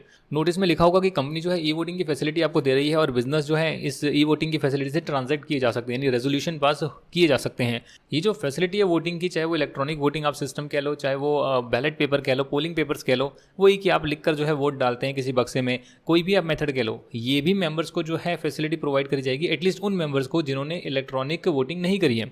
तो ये जो फैसिलिटी है वो उनको मीटिंग के अंदर प्रोवाइड करी जाएगी। साथ ही में जिन मेंबर्स ने पहले ही वोट अपना डाल दिया है वो दोबारा से वोट नहीं डाल सकते हैं। यानी आप पहले इलेक्ट्रॉनिक वोटिंग से वोट डालते हैं, फिर आप वहाँ पर जाते हैं मीटिंग में और आप फिर से वोट डाल देते हैं, तो ये नहीं हो सकता। नोटिस में और भी बहुत सारी चीज़ें लिखी होगी कि जो इलेक्ट्रॉनिक वोटिंग का प्रोसेस है ये कैसे किया जाएगा, इसका क्या टाइम शेड्यूल होगा, कब विंडो ओपन होगी, कब क्लोज होगी, क्या कट ऑफ डेट होगी, यानी इस डेट तक जिन लोगों के पास शेयर्स होंगे वही जो है वोट डाल सकते हैं, वो सारी चीज़ें मेंशन होगी। लॉगिन आईडी आपको कैसे मिलेगा और प्रोसेस क्या है कि पासवर्ड कैसे रिसीव होगा, अकाउंट कैसे बनेगा और वोटिंग कैसे होगी, वो सब चीज़ें जो है मोटा मोटी जो है वहाँ पर नोटिस में बताई होगी। कंपनी जो है नोटिस को एडवर्टीजमेंट में पब्लिश करेगी, जो कि एक डेफिनेटली वर्नाकुलर लैंग्वेज, एक इंग्लिश न्यूज़पेपर में पब्लिश किया जाएगा और 21 दिन पहले कम से कम जो है पब्लिश किया जाएगा। जनरल मीटिंग के 21 डेज पहले इसको पब्लिश किया जाएगा। एडवर्टीजमेंट में जो है बहुत सारी बातें लिखी होगी और वो क्या क्या बातें मैं आपको बताता हूँ। बातें ये हैं कि उसमें लिखा होगा कि जो बिजनेस है वो इलेक्ट्रॉनिक वोटिंग के थ्रू किया जा सकता है और साथ में लिखा होगा कि कब ये स्टार्ट हो रहा है, कब ये एंड हो रहा है, क्या कट ऑफ डेट है, यानी जिस दिन तक जिन लोगों के पास शेयर्स होंगे वही लोग वोट कर सकते हैं। मैनर क्या होगा कि लॉगिन आईडी पासवर्ड कैसे मिलेगा, तो आप देख रहे हैं नोटिस में भी लिखा है और जो एड पब्लिश हो रही है उसमें भी सारी बातें लिखी है, तो इसलिए रेपिटेशन हो रहा है। स्टेटमेंट में ये भी लिखा होगा कि रिमोट ई वोटिंग है वो इस पर्टिकुलर डेट और टाइम के बाद अवेलेबल नहीं होगी। साथ में ये भी लिखा होगा कि जो लोग मीटिंग में प्रेजेंट होंगे वो कैसे वोट कर पाएंगे, तो उनके लिए भी क्या प्रावधान है वो सब भी जो है बताए गए होंगे। मेंबर चाहे तो ई वोटिंग के बाद जो है जनरल मीटिंग तो अटेंड कर सकता है, बट जनरल मीटिंग में दोबारा से वोट नहीं कर सकता। और जितने भी लोग होंगे, जितने भी मेंबर्स होंगे जिनका कट ऑफ डेट पर नाम आ रहा है मेंबर्स की लिस्ट में, वही लोग जो है वोटिंग करने के लिए एलिजिबल हो पाएंगे। जो वेबसाइट एड्रेस है, यूआरएल है, वो भी जो है आप जो भी एडवर्टीजमेंट पब्लिश कर रहे हैं उसमें आप डिटेल डाल देंगे, भाई यहाँ पे क्लिक करिए, यहाँ पर आपको जो है नोटिस वगैरह भी मिल जाएगा। तो ये तो ऐड है और ऊपर वाला नोटिस है, राइट। तो ऐड में आप सारी चीज़ें बता रहे हैं, साथ में जो है नेम, डेजिग्नेशन और सारी डिटेल्स जो है, address, email ID, phone number, जो भी पर्सन रिस्पॉन्सिबल है कंप्लेंट वगैरह लेने के लिए कि भाई मेरा तो लॉगिन आईडी पासवर्ड नहीं मिल रहा है या फिर मेरे को दिक्कत हो रही है, मेरा नाम ही नहीं आ रहा है, मेरे पास डिटेल ही नहीं आई है वोटिंग की, तो उन सब के लिए कौन बंदा रिड्रेस करेगा उसे, उसका भी डिटेल वगैरह जो है कंपनी एडवर्टीजमेंट में मेंशन करेगी। आगे बात करते हैं ई वोटिंग की फैसिलिटी कब तक ओपन रहेगी। देखिए कम से कम जो है 3 दिन तक तो आपको ओपन करनी पड़ेगी मिनिमम, ज़्यादा दिन के लिए भी ओपन कर सकते हो बट मिनिमम 3 डेज़ के लिए आप ओपन करोगे। और जिस दिन जनरल मीटिंग होने वाली है उससे पिछले दिन का जो 5 बजे है तब आपको जो है क्लोज करनी पड़ेगी। तो जैसे ही ई वोटिंग का टाइम पीरियड खत्म हो जाएगा उस फैसिलिटी को आप ब्लॉक कर देंगे। बट कई बार ये भी होता है कि जनरल मीटिंग में भी जो है इलेक्ट्रॉनिकली वोट देने का ऑप्शन दिया जाता है कि आप प्रेजेंट तो हो मीटिंग में बट आप अपने मोबाइल ऐप से या फिर कैसे भी जो है वोट वहाँ पर उस एंगल से कर लीजिए, इलेक्ट्रॉनिकली आप कर लीजिए, तो वहाँ पर भी जो है फैसिलिटी को फिर ओपन कर लिया जाएगा और जब पूरे रेजोल्यूशन पास हो जाएंगे सारे के सारे तब फिर इसको क्लोज किया जाएगा। यहाँ पर एक स्क्रूटनाइजर का बहुत इंपॉर्टेंट रोल आ रहा है। द रीजन बीइंग कि मीटिंग में वैसे तो आपके मेंबर्स होते हैं और साथ में एक चेयरमैन होता है, बट वो होते तो सारे इंटरनल लोग हैं ना। आपको कोई इंडिपेंडेंट पर्सन चाहिए जो वोटिंग को पूरा पूरा चेक करे, वरना तो क्या होएगा, कोई बंदा मैनिपुलेट कर देगा, बोलेगा अच्छा इसने इस फेवर में दिया है, वो बोल देगा नहीं इसने तो अगेंस्ट में दिया है, और जो है गलत कर देगा, चीज़ें चेंज कर देगा, किसी का वोट काट देगा या गलत एंट्री पास कर देगा, तो प्रॉब्लम हो सकती है। तो इंडिपेंडेंट पर्सन चाहिए ही चाहिए, जो कि एक प्रैक्टिसिंग CA हो सकता है, एडवोकेट हो सकता है, कोई भी और इंसान जो कि एक अच्छी रेप्यूट का है बट कंपनी की एम्प्लॉयमेंट में नहीं है, तो उसे जो है बोर्ड ऑफ डायरेक्टर स्क्रूटनाइजर अपॉइंट कर सकते हैं। स्क्रूटनाइजर हर जगह अपॉइंट होगा, चाहे वो पोस्टल बैलेट के लिए हो, चाहे वो आपका इलेक्ट्रॉनिक वोटिंग के लिए हो, चाहे वो और कोई वोटिंग के लिए हो, पोलिंग पेपर के थ्रू वोटिंग के लिए हो, या जनरल मीटिंग में वोटिंग हो रही है उसके लिए हो। इलेक्ट्रॉनिक में क्या होगा कि कई बार स्क्रूटनाइजर के पास ज़्यादा नोहा नहीं होती, तो उसमें उसे IT वाला पर्सन भी जो है प्रोवाइड कर दिया जाएगा, ताकि वो देख ले कि हाँ इलेक्ट्रॉनिकली जो है सिस्टम विस्टम से वोट कैसे निकालने, तो वो उसकी हेल्प कर देगा बंदा। तो ये जो है असिस्टेंस ले सकता है और लोग के भी, बट वो कंपनी का एम्प्लॉय नहीं होना चाहिए। स्क्रूटनाइजर के फंक्शन बहुत सिंपल से हैं कि उसको वोटिंग ठीक से करानी है, सिंपल एंड पार्शियल मैनर में करानी है, और उसका जो रिजल्ट है वो चेयरमैन को प्रेजेंट करना है। बट कभी भी वो ये नहीं बताएगा किस मेंबर ने क्या वोट दिया है, वो टोटल में बताएगा, इतने फेवर में है, इतने अगेंस्ट में, ये सारी डिटेल बताएगा, बट मेंबर को डिस्क्लोज नहीं ना करेगा। रोल ऑफ चेयरपर्सन क्या होता है, रोल ऑफ चेयरमैन क्या होता है? देखो, चेयरमैन क्या होगा कि जो भी बिजनेस प्रेजेंट होगा उस बिजनेस पे डिस्कशन के बाद वो वोटिंग को अलाउ करेगा, और इस डेफिनेटली स्क्रूटनाइजर तो वहाँ प्रेजेंट होगा ही होगा, तो चेयरमैन बोलेगा हाँ आप वोट करिए, तो स्क्रूटनाइजर भी जो है सारी चीज़ें करेगा, मतलब पोलिंग पेपर वगैरह बांटना है या इलेक्ट्रॉनिक सिस्टम से करवाना है और उसको फिर क्लोज करना है। तो जिन लोगों ने पहले वोट नहीं करा है उनसे वोट करवाना है और डेफिनेटली सारी चीज़ों को क्लोज करना है, उसके बाद काउंट करना है। तो जैसे ही आपकी वोटिंग हो जाती है, जो मीटिंग में प्रेजेंट है वो लोग वोट कर लेते हैं, पहले उन वोट को काउंट किया जाएगा और उसके बाद जो है अनब्लॉक करा जाएगा जो वोट पहले ही कास्ट हो चुके हैं रिमोट ई वोटिंग के थ्रू। अब जब ये अनब्लॉक किया जा रहा है तो इसकी प्रक्रिया में जो है 2 विटनेस प्रेजेंट होंगे, क्योंकि वहाँ पर सारा हेराफेरी हो सकती है। आप जैसे ही चीज़ों को अनब्लॉक करेंगे, आपको जिसमें ज़्यादा वोट करने जिसमें कम करने गड़बड़ी हो सकती है। तो यहाँ पर स्क्रूटनाइजर पर भी जो है पूरा ट्रस्ट नहीं किया हुआ है, उसको भी 2 विटनेस दिए हुए हैं कि 2 विटनेस वहाँ पे प्रेजेंट होंगे और वो साइन भी करेंगे। ये जो 2 विटनेस होंगे कंपनी के एम्प्लॉयमेंट में नहीं होने चाहिए। साथ ही में जो है जैसे ही स्क्रूटनाइजर सारी चीज़ें देख लेगा और 2 विटनेस भी वहाँ प्रेजेंट होंगे जो साइन करेंगे, उसके बाद स्क्रूटनाइजर जो है कंसोलिडेटेड रिपोर्ट बनाएगा और 3 दिन के विदिन जो है चेयरमैन को जो है प्रेजेंट करेगा। उसमें वो क्या बताएगा, उसमें बताएगा कितने वोट फेवर में कास्ट में, कितने अगेंस्ट में हुए, क्या परसेंटेज है, और वो कैटेगरी वाइज भी बता सकता है कि प्रमोटर कितने हैं, नॉन प्रमोटर कितने हैं, पब्लिक नॉन इंस्टीट्यूशनल इन्वेस्टर कितने, ऐसे बताएगा। बट ये कभी डिस्क्लोज नहीं करेगा कि भैया ए वाले इंसान ने, मिस्टर ए ने आपको वोट किया है नहीं किया है, इस रेजोल्यूशन पे वोट किया नहीं किया, वो नहीं करेगा, वो सीक्रेट रखा जाएगा। तो चेयरमैन जो है उसके बाद जो रिजल्ट आया वोटिंग का वो लोगों के सामने रखेगा, जो भी उसके मेंबर्स होंगे, कंपनी की वेबसाइट पे पब्लिश होगा, और जहाँ पर कंपनी लिस्टेड है वहाँ पर तो स्टॉक एक्सचेंज को भी जो है वोटिंग का रिजल्ट बताया जाएगा, तो स्टॉक एक्सचेंज की वेबसाइट पे पब्लिश होगा। यहाँ पर वो खुद भी पब्लिश कर सकता है, मतलब खुद भी जो है बता सकता है लोगों को, या फिर किसी बंदे को ऑथराइज कर सकता है कि भैया लो आप जो है वोटिंग का रिजल्ट जो है आप डिक्लेयर करो। यहाँ पे जो सबसे इंपॉर्टेंट बात है वो ये है कि मेंबर्स ने जो वोट किया है वो कितने फेवर में है, कितने अगेंस्ट में है, वो चेयरमैन को भी स्टार्टिंग में नहीं बताया जाता। जब वोटिंग का प्रोसेस चल रहा है पूरा होने के बाद, जो ई वोटिंग हुई है उसे अनब्लॉक करने के बाद, वो सब होने के बाद, टोटल करने के बाद और 2 विटनेस की प्रेजेंस में ये सब काम करने के बाद, तब चेयरमैन को जो पूरी रिपोर्ट जाती है। पहले डिस्क्लोज कुछ नहीं किया जाता सर, इस बात का आप ध्यान रखिएगा। एक्सेस टू डिटेल्स की बात करते हैं। देखिए स्क्रूटनाइजर है, उसको तो सारी डिटेल चाहिए होगी ना, भाई कितने बंदे पहले ही वोट कर चुके हैं, तभी तो वो चेक करेगा कि अच्छा ये बंदा जो है दोबारा वोट नहीं कर रहा है, पहले ई वोटिंग कर चुका है तो नहीं कर रहा है, तो उसको सब डिटेल होगी ना कि मेंबर क्या है, उनके फोलियो नंबर क्या है, नंबर ऑफ शेयर्स कितने हेल्ड करते हैं, क्योंकि नंबर ऑफ शेयर्स के ही तो रेशो में वो जो है वोट डालेंगे, तो सब चीज़ें जो है स्क्रूटनाइजर के पास होगी।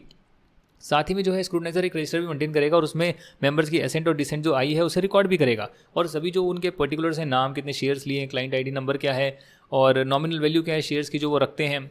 डिफरेंशियल वोटिंग राइट तो नहीं है। डिफरेंशियल वोटिंग राइट का कॉन्सेप्ट होता है जिसमें एक शेयर को जो है ज़्यादा या कम परसेंटेज वोटिंग देने का अधिकार दिया जाता है, तो डिफरेंशियल राइट होते हैं। अदरवाइज सबके समान रूप से अधिकार होते हैं, एक शेयर का एक वोट होता है। तो ये सारी जो चीज़ें हैं ये स्क्रूटनाइजर जो अपने पास रखेगा और सारी चीज़ें रिकॉर्ड भी करेगा।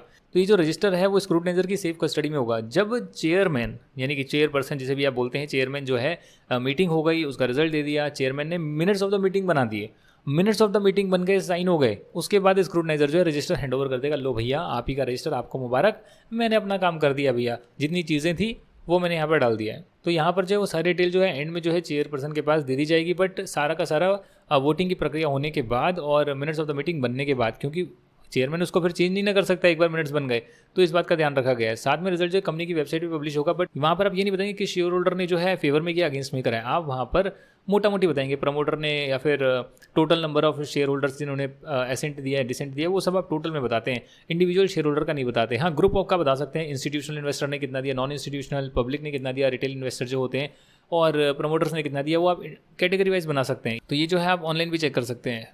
जिसके शेयर जो है लिस्टेड है, मैंने बता दिया आपको, वो तो अपने स्टॉक एक्सचेंज को भी जो है सबमिट करेगा, स्टॉक एक्सचेंज अपनी वेबसाइट पे भी लगा सकता है।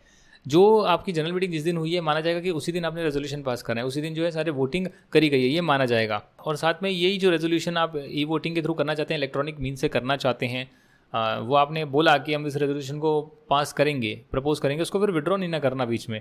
एक बार आपने मेंशन कर दिया कि ये रेजोल्यूशन पास होंगे इलेक्ट्रॉनिक मीन से, तो फिर उसको आप पास करिए, फिर आगे जाइए, विड्रॉ मत करिए उस रेजोल्यूशन को।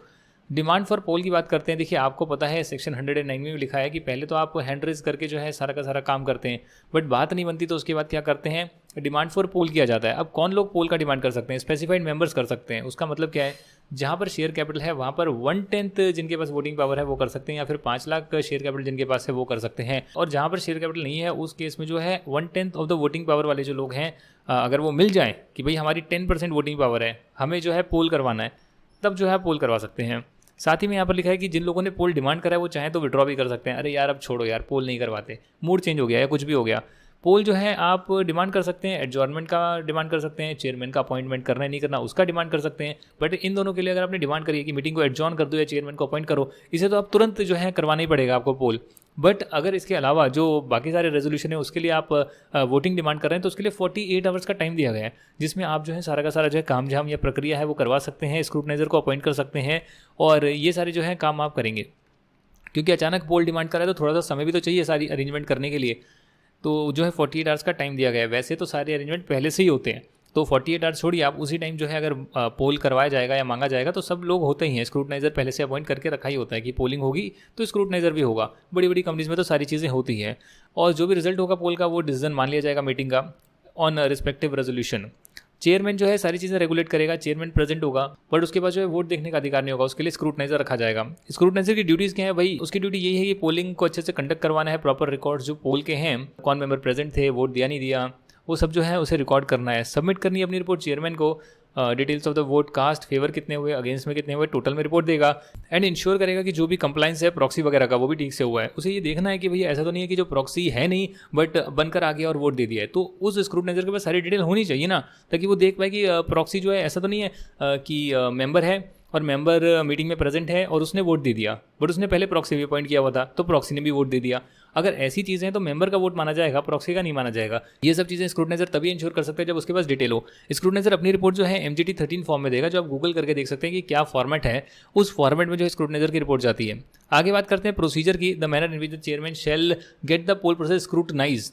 चेयरमैन क्या करेगा? देखिए कुछ नहीं करेगा यार, सिंपल सा प्रोसेस है। चेयरमैन जो है स्क्रूटनाइजर को जो है सारी डिटेल देगा, मेंबर का रजिस्टर क्या है, मेंबर के स्पेसिफिक सिग्नेचर क्या है, सैंपल सिग्नेचर क्या है, अटेंडेंस रजिस्टर क्या है, और रजिस्टर ऑफ प्रॉक्सीज क्या है, कि ये लोग जो है प्रॉक्सी हैं और इन मेंबर्स के बदले आने वाले हैं। साथ ही में जो डॉक्यूमेंट्स वगैरह की जरूरत है, जो प्रॉक्सी हो गया या बाद में रेजोल्यूशन वगैरह के लिए जो चाहिए होते हैं, जो हम बाद में पढ़ेंगे 112 113 में क्या दे रखा है, वो सब जो डिटेल्स हैं वो स्क्रूटनाइजर को दे देगा। स्क्रूटनाइजर जो है उसके बाद सब कुछ अरेंज करेगा, पोलिंग पेपर्स वगैरह, और मेंबर्स को डिस्ट्रीब्यूट करेगा। अगर जॉइंट होल्डर्स है तो पहले वाले जिसका नाम पहले आ रहा है उसको देगा, और पहला वाला बंदा प्रेजेंट नहीं है तो डेफिनेटली जो सेकंड आ रहा है उसको देगा, सेकंड भी बंदा प्रेजेंट नहीं है तो थर्ड वाले को देगा। ये जॉइंट होल्डर के केस में जो है जिसका नाम स्टार्टिंग में है उसको जो है पोलिंग पेपर दिया जाता है। फॉर्म इसका जो है पोलिंग पेपर का MGT 12 है। सबके फॉर्म डिफाइन करे हुए हैं, ये रूल्स में डिफाइन करे हुए हैं, हम आपको एक्ट के साथ ही पढ़ा रहे हैं।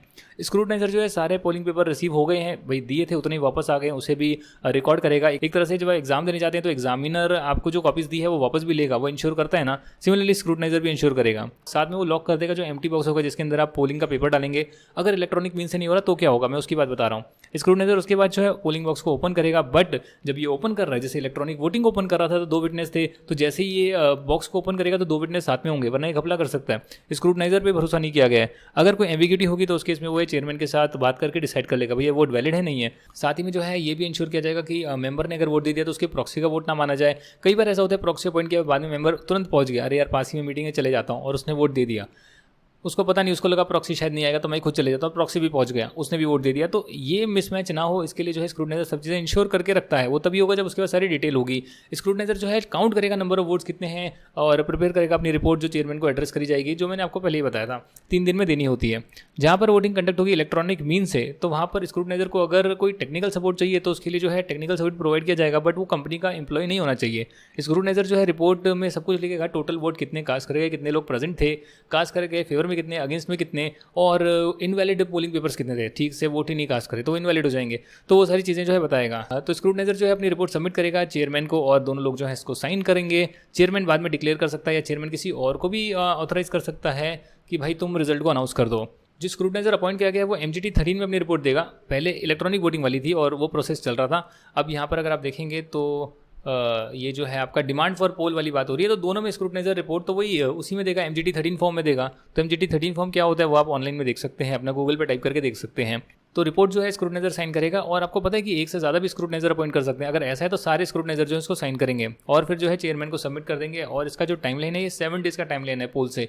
जो पहले वाला जो आपका यहाँ पर आ रहा था इलेक्ट्रॉनिक वोटिंग वाला और ई वोटिंग के साथ जो प्रोसेस होता है, तो इसमें स्क्रूटनाइजर जो है 3 दिन में सबमिट कर रहा था, 3 दिन, नॉट लेटर देन 3 डेज़। जो इलेक्ट्रॉनिक वोटिंग हुई है कि भाई ई वोटिंग की फैसिलिटी दी थी, मीटिंग हुई, मीटिंग में कुछ लोगों ने जहाँ ई वोटिंग नहीं करी थी उन्होंने वोट दिया, और फिर जो है 3 दिन में आप जो है रिपोर्ट देते हैं। बट यहाँ पर क्या है, यहाँ पर तो पोल प्रोसेस हो रहा है, पोलिंग के थ्रू हो रहा है, यहाँ इलेक्ट्रॉनिकली नहीं हो रहा। तो यहाँ पे 7 दिन का टाइम दिया है, तो टाइम थोड़ा सा ज़्यादा दे दिया है, तो ऐसे भी आप याद कर सकते हैं। आगे जो है हम पोस्टल बैलेट की बात करेंगे, और पोस्टल बैलेट की बात करने के साथ साथ हम जो है कुछ बातें रेजोल्यूशन के बारे में भी चर्चा करेंगे, और उसके बाद आपका पार्ट 1 हम कंप्लीट करेंगे। पार्ट 2 भी ऐसे ही होगा, ताकि पार्ट 1 पार्ट 2 हो जाए तो आपका जो है इतना बड़ा जो चैप्टर है वो हम फटाफट से जो है क्विकली जो है कंप्लीट कर लेंगे। तो चलिए आगे बढ़ना स्टार्ट करते हैं। Postal ballot section 110। क्या आप लोगों को पता है कि पोस्टल बैलेट क्यों ऑफर किया जाता है, क्यों ये फैसिलिटी दी जा रही है कि भैया खत के थ्रू जो है अपना वोट डाल दो। देखिए सब लोग जनरल मीटिंग में नहीं आ सकते, इसके लिए जो है पोस्टल बैलेट लाया गया है। हालांकि with the help of the technology अब पोस्टल बैलेट को जो है ईमेल फैसिलिटी के थ्रू भी इनकॉर्पोरेट कर दिया गया है। तो अगर कंपनी चाहे तो इलेक्ट्रॉनिकली भी पोस्टल बैलेट वाला प्रोविजन जो है फॉलो कर सकती है, और चाहे तो खत के थ्रू भी कर सकती है। ये कंपनी की मर्जी है। अगर कंपनी इलेक्ट्रॉनिकली करेगी तो जो हमने ई वोटिंग में पढ़ा है वही सारे प्रोविजन यहाँ पे अप्लाई हो जाएंगे। साथ ही में कुछ ऐसे रेजोल्यूशन है जो सिर्फ आपको पोस्टल बैलेट से ही करने होते हैं, और साथ में कुछ ऐसे रेजोल्यूशन है जो पोस्टल बैलेट से नहीं कर सकते। ये कौन कौन से ये मैं आपको बताता हूँ। देखिए सभी टाइप के बिजनेस आप पोस्टल बैलेट से कर सकते हैं, बट ऑर्डिनरी बिजनेस को छोड़ के, और जहां पर डायरेक्टर या ऑडिटर को सुनने का अधिकार है कि वो आकर बोल सकते हैं मीटिंग में, उन रेजोल्यूशन को छोड़ के बाकी सारे रेजोल्यूशन जो है वो पोस्टल बैलेट से पास हो सकते हैं। तो यहाँ पर जो है जैसे मैंने आपको बताया कि पोस्टल बैलेट की जगह अब जो है इलेक्ट्रॉनिक वोटिंग भी आ गई है। तो आप पोस्टल बैलेट का मतलब यही तो है कि जो लोग मीटिंग में नहीं आ सकते वो लोग खत के थ्रू भेजें। तो खत में अब ईमेल आ गया, इलेक्ट्रॉनिक मेल आ गया है, तो ईमेल वाली अगर फैसिलिटी एक्सरसाइज करते हैं तो वो भी हो सकता है। उसके लिए आपका जो है ई वोटिंग वाली जो है सारे प्रोविजंस लग जाएंगे। अगर मेजॉरिटी लोग पोस्टल बैलेट से पास करते हैं कोई रेजोल्यूशन, तो ऐसे ही माना जाएगा जैसे जनरल मीटिंग में मेजॉरिटी लोगों ने पास करा है। और एक बहुत इंपॉर्टेंट बात है कि अगर आप पोस्टल बैलेट से भेज रहे हैं तो आपको जब नोटिस भेजा गया है कि आप पोस्टल बैलेट से भेज दीजिए, तो 30 डेज़ में आपको भेजना जरूरी है, नहीं तो फिर माना नहीं जाएगा कि आपने जो है अपना वोट भेजा है। तो 30 डेज़ का टाइमलाइन दे रखा है, 30 डेज़ में ही आपको भेजना पड़ेगा। यहाँ बात करते हैं कि किस मैनर में जो है ये पोस्टल बैलेट कराया जा सकता है। ये रूल 22 में डिफाइंड है। तो रूल 22 की बात करते हैं। कंपनी को देखिए सबसे पहले नोटिस भेजना पड़ता है। नोटिस क्या है और रेजोल्यूशन क्या है, दोनों में डिफरेंस आप समझ लीजिए। नोटिस का मतलब ये है कि कंपनी बता रही है कि हम मीटिंग करवाने वाले, हम एक रेजोल्यूशन पास करने वाले, हम ये बिजनेस ट्रांजैक्ट करने वाले हैं, इस दिन को करने वाले हैं, वो नोटिस है। और रेजोल्यूशन क्या है, वो एक तरह का डिसीजन है। अगर मैं ड्राफ्ट रेजोल्यूशन की बात करूं तो इसका मतलब कि हम ये इफेक्ट करने वाले हैं, हम इस ऑडिटर को अपॉइंट करेंगे, ये रेजोल्यूशन है, ये रेजोल्यूशन ये डिसीजन है, हम जो है इस पर्टिकुलर ट्रांजैक्शन में एंटर करेंगे, ये रेजोल्यूशन है, एग्री कर रहे हो नहीं कर रहे। तो ये मेंबर्स को दोनों भेजा जाएगा, नोटिस भी, नोटिस में सब डिटेल होगी, जो भी चीज़ें वो करने वाले हैं, और रेजोल्यूशन एक्जैक्टली है क्या, डिसीजन एक्जैक्टली है क्या जो पास होने वाला है। और मेंबर जो है वो 30 डेज में जो है अपना वोट भेज देंगे। 30 days of dispatch of the notice. तो नोटिस डिस्पैच करा तो उसके 30 डेज में मेंबर का रिप्लाई आना चाहिए, चाहे इलेक्ट्रॉनिकली आए या फिर आप कोरियर से भेजें। वैसे नोटिस अगर आप फिजिकली भेजना चाहते हैं तो आप उसे registered post, speed post, electronically भी आप भेज सकते हैं, ईमेल आईडी से भी भेज सकते हैं, और जो है कोरियर सर्विस से भी भेज सकते हैं। साथ ही में आप एक एडवर्टीजमेंट भी लगाएंगे जो कि हमेशा ही एक वर्नाकुलर लैंग्वेज, इंग्लिश लैंग्वेज में लगती है, जैसे मैंने आपको बताया था। और उस एडवर्टीजमेंट में भी आप बहुत सारी चीज़ें करेंगे। क्या करेंगे आप उसमें एक स्टेटमेंट देंगे कि बिजनेस जो है वो ट्रांजैक्ट किया जा रहा है पोस्टल बैलेट से, और उसमें इलेक्ट्रॉनिक मीन्स भी आते हैं, ईमेल भी आता है। साथ ही में आप उसमें बताएंगे कि आपने सारे नोटिस कब डिस्पैच कर दिए लोगों को। नोटिस यानी कि जो भी फिजिकल या ईमेल के थ्रू भेजा है वो नोटिस आप सारे भेज चुके, उसके बाद आप ऐड कर रहे हैं। उसमें आप बता रहे हैं वोटिंग कब से शुरू होगी, वोटिंग कब एंड होगी, और ये भी बता रहे हैं किस डेट के बाद आपका अगर पोस्टल बैलेट रिसीव होता है तो हम उसे वैलिड नहीं मानेंगे, तो टाइम पर अपना जो है वोट कर दीजिएगा। जिन लोगों को पोस्टल बैलेट या फॉर्म नहीं मिले हैं वो कैसे अप्लाई कर सकते हैं वो भी बताएंगे, और कौन सा कॉन्टैक्ट डिटेल वगैरह है पर्सन जो आपके आपकी कंप्लेन सुनेगा उसकी डिटेल भी देंगे। तो ये सारी चीज़ें एडवर्टीजमेंट में लगाई जा रही है। साथ में जो नोटिस है वो कंपनी की अपनी जो है वेबसाइट पर भी लगाएगी डेफिनेटली, ताकि कोई भी जाकर वहाँ से चेक कर सके। उसके बाद जो बोर्ड ऑफ डायरेक्टर हैं एक स्क्रूटनाइजर अपॉइंट करेंगे, जो कंपनी का एम्प्लॉय नहीं हो सकता, जो अपनी कंसेंट देगा कि हाँ मैं स्क्रूटनाइजर बनना चाहता हूँ, और साथ में जो है वो पूरा का पूरा प्रोसेस जो है वो करवाएगा। जैसे कि पोस्टल बैलेट जब रिसीव होंगे तो उसको वो सेफ कस्टडी में रखेगा स्क्रूटनाइजर, और किसी को दिखाएगा नहीं वो, और डिस्ट्रॉय वगैरह भी नहीं करेगा, कुछ भी खराब करने भी नहीं देगा, और identity of share holder disclose भी नहीं करेगा। तो ये सारी चीज़ें उसको देखनी पड़ती है। राइट, स्क्रूटनाइजर जो है अपनी रिपोर्ट जो है वो 7 दिन में सबमिट कर सकता है, जैसे कि अभी पिछली वाले में हमने देखा था, डिमांड ऑफ पोल में देखा था 7 दिन में सबमिट कर सकता है। साथ ही में जो है उसके पास सारी डिटेल मेंटेन होगी कि भैया कौन से बंदे हैं, नाम एड्रेस क्या है, फोलियो नंबर, क्लाइंट आईडी क्या है, असेंट दी है नहीं दी है, नॉमिनल वैल्यू ऑफ शेयर्स क्या है, डिफरेंशियल वोटिंग राइट्स तो नहीं है जिसमें एक वोट के जो है 2 वोट माने जाएंगे। कईयों को होता है डिफरेंशियल वोटिंग राइट कि आपके वोट की ज़्यादा पावर है, आपकी वोट की कम पावर है, उसे डिफरेंशियल वोटिंग राइट बोलते हैं। तो वो शेयर कैपिटल वाले चैप्टर में हम लोग पढ़ेंगे। अब ये जो पोस्टल बैलेट है दोस्तों, ये डेफिनेटली जब तक चेयरमैन मिनट्स पे साइन नहीं करता तब तक वो अपने पास रहेगा स्क्रूटनाइजर, बाद में अपनी रिपोर्ट प्रेजेंट करेगा। जो भी रिजल्ट है और बैलेट पेपर वगैरह हैं वो चेयरमैन जब मीटिंग पे साइन करेगा तो वो अपनी कंपनी को दे देगा, मतलब चेयरमैन को दे देगा, कंपनी जो है उसको फिर रिटेन करके रखेगी, अपनी सेफ कस्टडी में रखेगी। असेंट डिसेंट जो है वो डेफिनेटली 30 डेज़ के बाद आएगी, तो उसका कोई मान्यता नहीं रखी जाएगी। साथ में स्क्रूटनाइजर की जो रिपोर्ट है, जो भी रिजल्ट आया है वो कंपनी अपनी वेबसाइट पर लगाएगी। और अगर इलेक्ट्रॉनिक वोटिंग से काम हो रहा है तो जो हमने ऑलरेडी प्रोविजन पढ़े हैं वही एप्लीकेबल होंगे।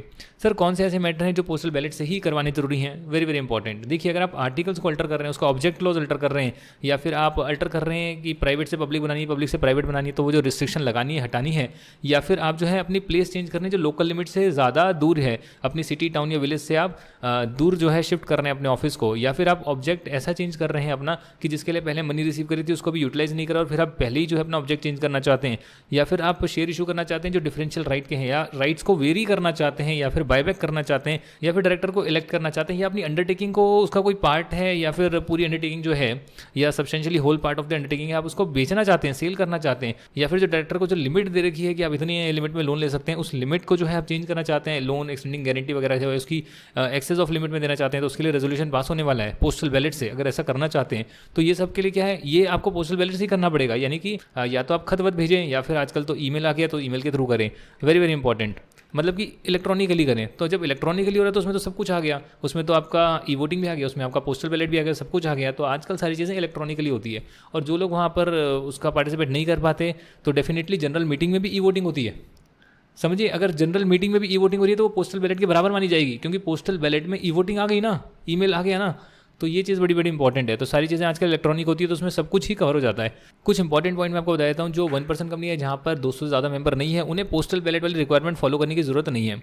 आगे बात करते हैं circulation of members resolution section 111। Section number 111 बोलता है कि मेंबर चाहें, अगर 1/10 मेंबर चाहे जिनके पास 1/10 वोटिंग पावर है, तो वो भी चाहें तो मिलकर कोई रेजोल्यूशन के लिए रिकमेंडेशन कर सकते हैं कंपनी को कि भैया ये रेजोल्यूशन हम पास करवाना चाहते हैं, आप सभी में बंटवा दो। सब लोग एग्री करेंगे तो इस रेजोल्यूशन को हम पास करेंगे, नहीं तो नहीं करेंगे। तो मेंबर्स अपने आप से भी जो आ सकते हैं। तो ऐसे 1/10 जिनके पास वोटिंग पावर है उन्हीं को राइट है कि वो मिलकर जो है कंपनी को सबमिट करें। हालांकि कंपनी जो है इसको सबमिट नहीं करेगी, बाकी मेंबर्स में नहीं बांटेगी, अनलेस एंड अनटिल जो कॉपी आई है वो सब लोगों ने साइन कर रजिस्टर्ड ऑफिस में सबमिट कर दी हो कम से कम 6 हफ्ते पहले, जहाँ पर कि नोटिस भेजना जरूरी है। कई रेजोल्यूशन में नोटिस लगता है, कईयों में नहीं लगता है, या फिर जहाँ पर बाकी सारे रिक्वेजिशन में कम से कम जो है 2 हफ्ते से पहले जो है पहुँच जाए, यानी कि मीटिंग होने से 2 हफ्ते पहले कम से कम पहुँच जाए कि आप ये जो है सब में डिस्ट्रीब्यूट कर दो रेजोल्यूशन, तब कंपनी कर देगी। और जहाँ पे नोटिस की आवश्यकता है तो कंपनी को नोटिस भी साथ में भेजना पड़ेगा। तो 6 हफ्ते पहले आपको इंटीमेट करना पड़ेगा। 6 हफ्ते होते हैं, करीब 4 हफ्ते होते हैं, 30 दिन और 6 हफ्ते हो गए, फिर उसमें 15 दिन और ऐड कर लो, 45 डेज़ के करीब हो गए। साथ में आपको कुछ पैसा वैसा भी डिपॉजिट करना पड़ सकता है कंपनी के एक्सपेंसेस वगैरह के लिए।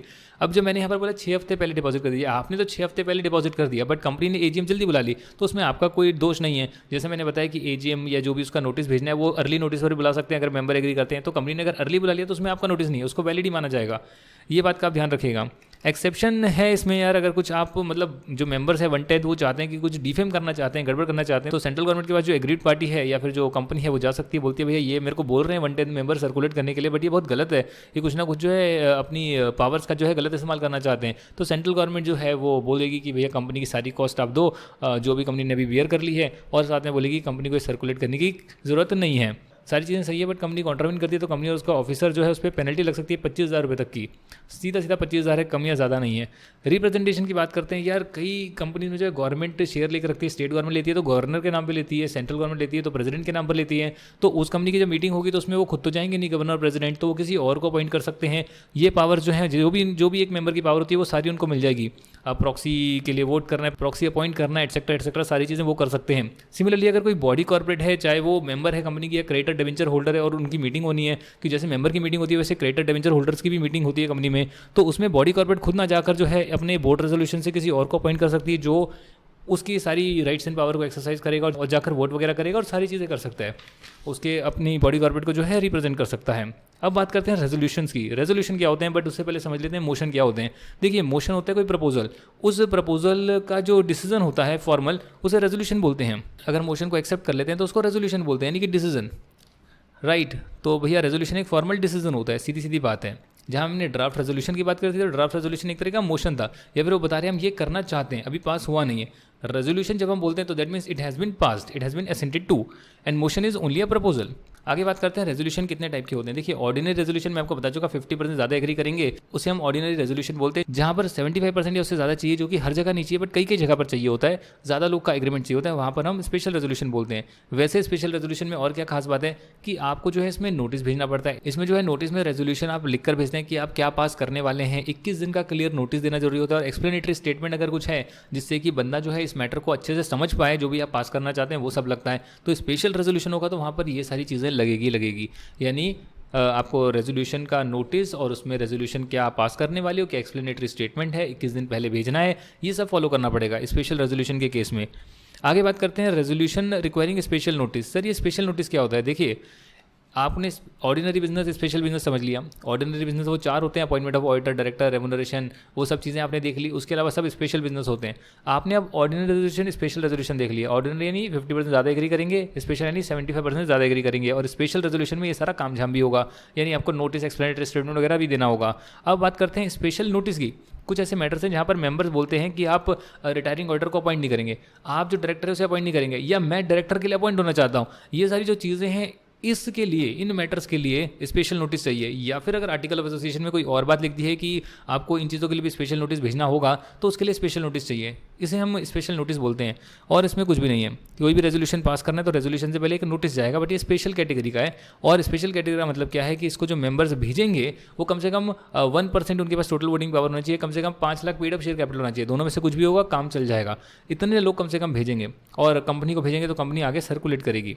प्रोसीजर क्या है वो मैंने आपको बता दिया। कम से कम 1% जिनके पास वोटिंग पावर है और 5 लाख फेस वैल्यू के शेयर हैं, वो साइन कर जो है भेजेंगे, individually collectively special notice company को भेजेंगे। और कब भेजेंगे भैया? 3 महीने से ज़्यादा पहले मत भेज देना, राइट। मीटिंग के 3 महीने से ज़्यादा पहले मत भेज देना, और 14 दिन पहले तो कम से कम भेजना ही भेजना। तो ये जो है मिनिमम रिक्वायरमेंट है। जैसे ही कंपनी को रिसीव होगा, कंपनी इसे कम से कम मीटिंग से 7 दिन पहले सभी मेंबर्स को सर्कुलेट करेगी।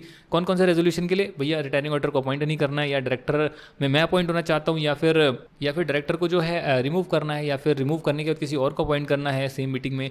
तो ये सारी चीज़ें जो है स्पेशल नोटिस चाहिए होता है। और अगर आर्टिकल में लिखा है तो वहाँ भी चाहिए होता है। ये मेंबर्स जो है ये कर सकते हैं अपील इन रेजोल्यूशन के लिए। इसलिए जो है 1% वोटिंग पावर वाले मेंबर है, 5 लाख जिनके पास फेस वैल्यू है, वही अप्लाई कर सकते हैं।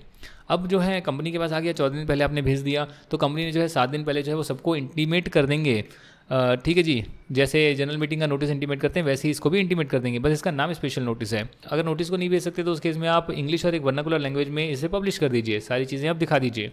Resolution pass at adjourn meeting, यानी अगर मीटिंग नहीं हुई और दूसरी एडजॉर्न मीटिंग होती है तो उसमें जो रेजोल्यूशन पास होगा, चाहे वो कंपनी की मीटिंग हो, चाहे बोर्ड ऑफ डायरेक्टर की हो, कंपनी का मतलब शेयर होल्डर्स की मीटिंग हो, या बोर्ड ऑफ डायरेक्टर्स की मीटिंग हो, या फिर कोई क्लास ऑफ शेयर है सिर्फ उनकी मीटिंग हो। कई सारे क्लास होते हैं ना, preference share, equity share. Equity share में class A, class B, class C, differential right, दूसरे में दूसरे राइट्स, तीसरे में तीसरे राइट्स, अलग अलग राइट्स अटैच्ड हैं।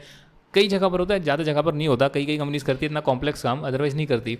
कईयों में जैसे है ना, जैसे आप टाटा को ले लीजिए, टाटा में क्या है, डिविडेंड वाले हैं अलग और नॉन डिविडेंड वाले अलग हैं, शेयर ट्रेड होते हैं, तो उसको जरूर देखिएगा आप। डीवीआर बोलते हैं उसको।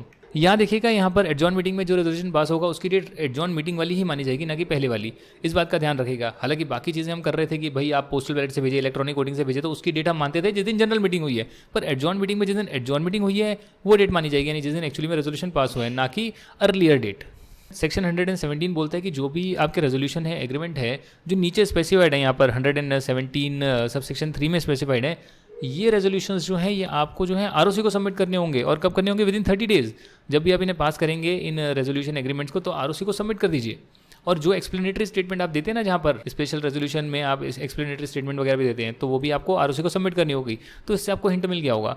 अच्छा, और इसमें खास बात यह है कि जो भी आपके रेजोल्यूशन है जिसमें आर्टिकल्स को आप अल्टर करने वाले हैं, वैसे भी आर्टिकल्स को अल्टर करेंगे तो सारे के सारे वो स्पेशल रेजोल्यूशन ही होते हैं, तो आर्टिकल्स को अल्टर करने वाले कोई ऐसे एग्रीमेंट वगैरह हैं जो यहाँ सब सेक्शन 3 में मेंशन है, नीचे एग्रीमेंट होंगे, जैसे मैनेजिंग डायरेक्टर की रेम्युनरेशन वगैरह या फिर उसके टर्म्स एंड कंडीशन को चेंज करना, तो ये सब जो है आप आर्टिकल्स के पीछे लगाएंगे। ये सब जो है आर्टिकल्स की कॉपी में लगाएंगे, ताकि फ्यूचर में जब आर्टिकल ऑफ एसोसिएशन किसी को इशू करें तो उसमें ये पीछे लगा रहे। सर कौन कौन से मैटर हैं? MGT 14 एक फॉर्मेट है जिसमें आपको देना होता है, इसमें फाइलिंग करनी होती है आरओसी के पास।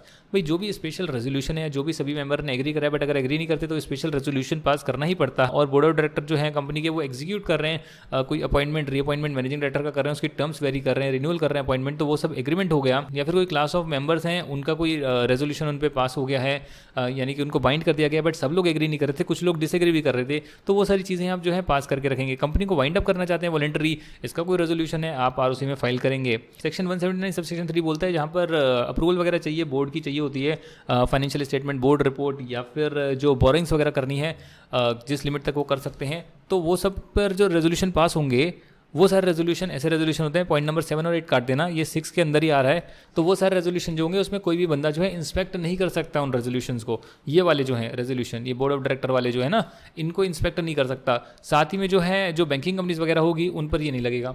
भैया जैसे लोन वगैरह की अप्रूवल कर रहे हैं कि बोर्ड ऑफ डायरेक्टर कितना लोन अप्रूव कर सकते हैं, तो वो पब्लिक डॉक्यूमेंट नहीं होगा, वो छुपे रहेंगे। तो पॉइंट 7 और 8 काट देना, ये 6 के अंदर ही आ रहा है। बोर्ड ऑफ डायरेक्टर से जुड़े हुए रेजोल्यूशंस जो हैं उनकी लिमिट बढ़ाना घटाना, फाइनेंशियल स्टेटमेंट को अप्रूव करना, बोर्ड ऑफ डायरेक्टर रिपोर्ट को अप्रूव करना, वो सब जो है उसके लिए रेजोल्यूशन जो पास करे गए हैं वो पब्लिक डॉक्यूमेंट नहीं होगा, उसे कोई इंस्पेक्ट नहीं कर सकता। बट आरओसी के पास तो फाइल होंगे, ये बात यहाँ पर लिखी हुई है। बट बैंकिंग कंपनी वगैरह है, उनको वो लोन उनको अप्रूवल की जरूरत नहीं है, उनका तो काम ही यही होता है। अगर कोई और डॉक्यूमेंट भी है जो पब्लिक डोमेन में आना चाहिए तो भी वो आरओसी को आप फाइल करेंगे। तो ये सब चीज़ें क्या है, रेजोल्यूशन आपको पास करने हैं और फाइल भी करने हैं। अच्छा सर क्या होगा अगर नहीं फाइल करेंगे? तो देखिए भैया गड़बड़ हो जाएगी, 1 लाख रुपये तक का जुर्माना लग सकता है, और कंटिन्यूइंग फेलियर तो 500 रुपीज़ पर डे लगते हैं। किस पे? कंपनी पे लगेंगे। और बाकी ऑफिसर इन डिफॉल्ट पे, उस पर भैया लगेगी पेनल्टी 50,000 रुपये की, 50,000 रुपीज़ की, जो कि और 500 पर डे लगेगी। और मैक्सिमम जो है ये जा सकती है 5 लाख रुपीज़ तक, और कंपनी के केस में मैक्सिमम 25 लाख तक जा सकती है। यानी 1 लाख रुपये, फिर 500 पर डे, 25 लाख पे जाकर रुक जाएगी। ऑफिसर इन डिफॉल्ट पे 50,000, 500 पर डे, 5 लाख रुपीज़ पे जाकर रुक जाएगी। तो ये पेनल्टी है, इसका भी आप ध्यान रखिएगा। आगे जो है मिनट्स से हम बात करेंगे, वो हम पार्ट 2 में डिस्कस करेंगे। तो पार्ट 2 में इसके बाद का जो पूरा पोर्शन है वो मैनेजमेंट एंड एडमिनिस्ट्रेशन का डिस्कस होगा। तो तब तक के लिए स्टे ट्यून्ड। आई होप आपको मजा आया होगा। अपने दोस्तों के साथ भी ये क्विक रिवीजन शेयर करिए, जिससे कि अगर आपके पास ई बुक है और जो मैं बोल रहा हूँ वो समझ में आपको आ रहा है क्विकली, या एक बार सुनने के बाद आपको आइडिया लग रहा है कि क्या क्या है, और तो आप रीडिंग मार सकते हैं और आपका पूरा कंपनी लॉ 60 मार्क्स का रिवाइज हो जाएगा। तो ये बहुत ज़रूरी है कि आप इसको ज़्यादा से ज़्यादा लोगों तक शेयर भी करें। Thank you for watching this video. Next video में फिर मिलते हैं नेक्स्ट पार्ट के साथ। तो 2-4 दिन में सारे ही पूरा की कंपनी लॉ आ जाएगा, तो डरे नहीं। रोज़ जो है आके चेक कर लें, लेटेस्ट वीडियो आपको और मिल जाएंगे चैप्टर्स के, और सारा यहीं पर जो है अपलोड होने वाला है। Thank you and bye bye.